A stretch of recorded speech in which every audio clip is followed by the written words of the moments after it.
ఈరోజు మనం అక్బర్ బీర్బల్ కథల్లోని మరొక తమాషా కథను చూద్దాం.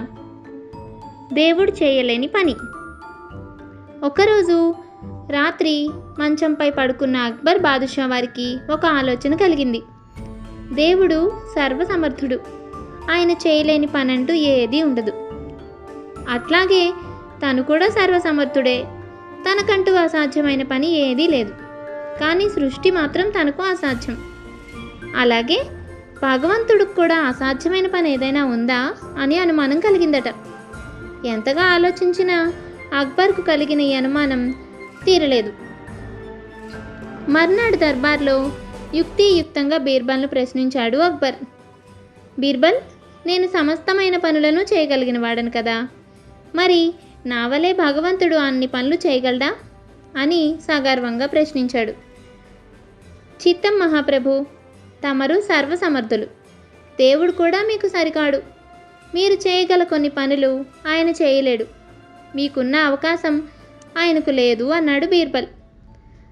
తనను గొప్పవాణ్ణి చేసి పలికిన బీర్బల్ పలుకులలో అర్థం అక్బర్ చక్రవర్తికి తెలియలేదు.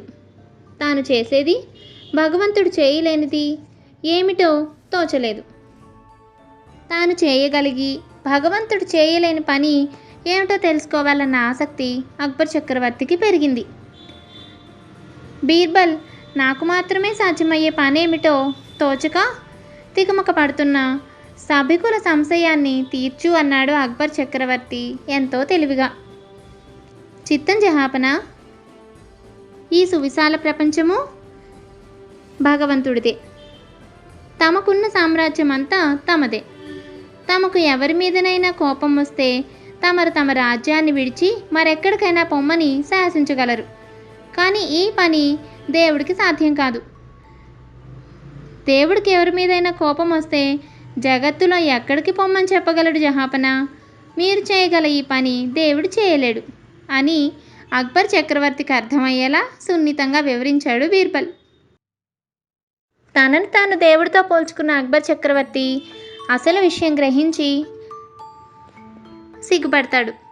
ప్రభువును నొప్పించకుండా విషయాన్ని సున్నితంగా వివరించినందుకు బీర్బల్కు కానుకలు అందజేస్తాడు.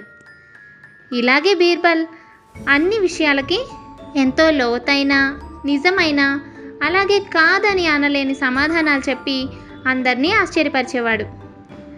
కథ బాగుందా? అయితే వెంటనే లైక్ చేసేయండి. మరెన్నో కథలు చెప్పుకుందాం. మా ఛానల్ని సబ్స్క్రైబ్ చేసుకోండి.